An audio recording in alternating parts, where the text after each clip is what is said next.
अस्सलाम वालेकुम नाज़रीन, एक नई वीडियो के साथ मैं हूं आपका मेज़बान रज़ा अब्बास। दो बड़ी अहम खबरें हैं जो आपके साथ आज के इस व्लॉग में अपने सामने रखनी है। वाशिंगटन से, अमेरिका के वाशिंगटन से ये खबर सामने निकल कर आई है कि दो इसराइली अहम एहलकार, सरकारी सतह के ये एहलकार थे जिन्हें कत्ल कर दिया गया है। कत्ल किसने किया है, क्यों किया है, जब हमलावर ने अपना टारगेट अचीव किया तो वो क्या नारे लगा रहा था, किस जमात से उसका ताल्लुक़ है, क्या नज़रियात वो रखता है, वो इस व्लॉग में मैं आपको बताऊंगा। और इसके साथ साथ एक और मंजरनामा ओवल हाउस में, वाइट हाउस के अंदर हुआ।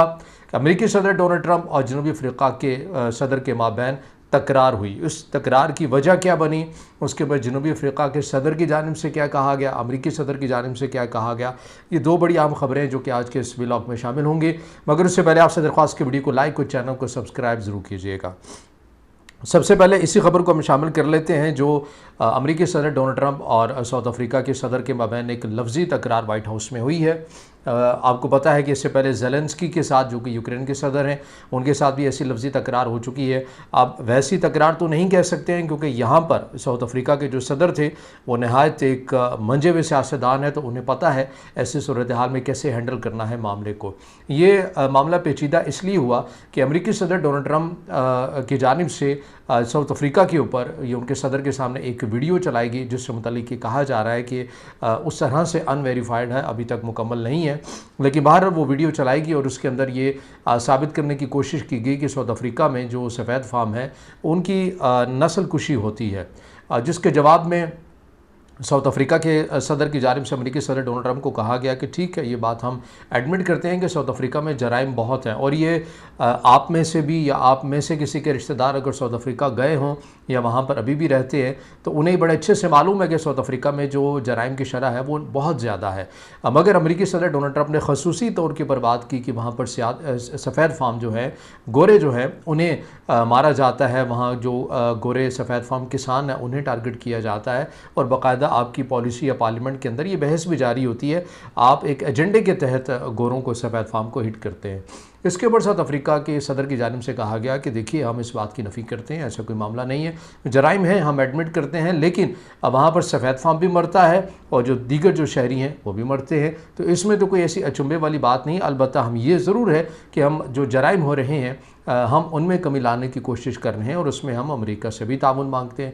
अब जनूबी अफ्रीका यानी साउथ अफ्रीका के जो सदर हैं वो अमेरिका में आए क्या करने थे, ये इस हवाले से आपको याद होगा कि अमेरिकी सदर डोनाल्ड ट्रंप की जानिब से आते साथ ही जो टैरिफ आयद किए गए थे जिन ममालिक के ऊपर, उनमें साउथ अफ्रीका भी शामिल था। और साउथ अफ्रीका के सदर इसलिए आए थे कि तिजारत के ऊपर बात की जा सके, मगर आपने देखा कि अमेरिकी सदर डोनाल्ड ट्रंप की जानिब से साउथ अफ्रीका के सदर के साथ वही मंजरनामा क्रिएट करने की, वही सीन क्रिएट करने की कोशिश की गई जो कि यूक्रेन के सदर के साथ हुआ। लेकिन इस बार साउथ अफ्रीका के जो सदर थे, जो सामने डोनाल्ड ट्रंप के मुकाबिल थे, वो नहायत मंजे हुए थे। उन्होंने सूरत हाल को बेहतरीन तरीके से टैकल भी किया। अब जो अपोजिशन जमात है अमेरिका की, वो बार बार अमेरिकी सदर डोनाल्ड ट्रंप के इस रवैये के ऊपर एतराज़ात उठा रही है, इख्तलाफात भी करती हुई नज़र आ रही। वो कह रही है कि डोनाल्ड ट्रंप के इस रवैये की वजह से हमारे बहुत सारे जो इत्तेहादी हैं वो रशिया के कैंप में और चाइना के कैंप में जाते हुए नज़र आ रहे हैं, क्योंकि वो समझते हैं कि जब भी वो अमेरिका में आते हैं तो उनकी सेल्फ़ रिस्पेक्ट का ख्याल नहीं रखा जाता, क्योंकि ज़ाहिर है वो पूरे मुल्क की नुमाइंदगी कर रहे होते हैं और उनके मुल्क को भी संजीदा नहीं लिया जाता। और यही वजह है कि चाइना और रशिया इस सूरत हाल को इंजॉय करते हैं और फिर उन्हीं ममालिक को अपने साथ इंगेज भी कर लेते हैं, जो कि अमेरिका की खारजा पॉलिसी के हवाले से ठीक बात नहीं है। एक तो ये खबर होगी। इसके अंदर अच्छा, मैं लास्ट में ये कहूँगा कि एक ज़रा दिलचस्प एक मुकाबला भी हुआ कि जो साउथ अफ्रीका के सदर ने सूरत हाल को तब्दील करने के लिए कहा कि मैं डोनाल्ड ट्रंप साहब को कहना चाहता हूँ कि मेरे पास तो कोई जहाज़ नहीं है। उसके जवाब में अमेरिकी सदर ने कहा कि आपके पास अगर जहाज़ है तो मुझे दे दें, मैं खामोशी से ले भी लूँगा। अब इसके पीछे एक पूरी हिस्ट्री थी, क्योंकि वहीं पर बैठे हुए एक सहाफ़ी की जानिब से अमेरिकी सदर से सवाल भी किया गया कि आपने कतर से इतना महंगा एक्सपेंसिव एक जहाज़ लिया है कि आप हैसियत सदर आपको ये ज़ेब देता है कि आप ये लें। उसके जवाब में अमेरिकी सदर डोनाल्ड ट्रंप ने कहा कि तुमने इंतहाई गैर ज़िम्मेदाराना बात की और फजूल किस्म की बात की है, और इसके और भी बहुत सारी चीज़ें जो तुम पूछ सकते थे, लेकिन तुमने बेतुकी सी बात की। पर अमेरिकी सदर डोनाल्ड ट्रंप जो उनकी पर्सनैलिटी से मुतल्लिक जानते हैं, उन्हें मालूम है कि वो जो भी उनके ऊपर इख्तलाफ करे तो वो इसी तरह सहाफ़ी को रद्द कर देते हैं, उसके बाद झूठ प्रोपेगेंडे का इल्ज़ाम लगा देते हैं। तो इस तनाजुर में साउथ अफ्रीका के सदर ने भी अमरीकी सदर को ये बात की। अब दूसरी खबर के ऊपर आ जाते हैं जो बड़ी अहम खबर है। इसकी तफसीलात है मैं मिनोअन आपके सामने रखूँगा कि वाक़या कब, कहाँ, कैसे और किसने और किसको टारगेट किया। ये सूरत हाल हमारे पास जो पहुँची है खबर, उसके मुताबिक ये है कि ये वाक़या जो पेश आया है ये 21 मई 2025 यानी पाकिस्तान की अगर बात करें तो अभी जो तारीख़ है वो 22 मई है। तो रिपोर्ट ये हुआ है कि ये वाक़या 21 मई 2025 को वाशिंगटन डीसी में ये वाक़या पेश आया। 2 इसराइली सिफारतकार एक यहूदी सकाफ़ती तकरीब के बाद कैपिटल ज्यूविश म्यूज़ियम के बाहर अपनी गाड़ी की तरफ जा रहे थे कि एक मुसल्लह शख्स ने उन पर अचानक फायरिंग कर दी।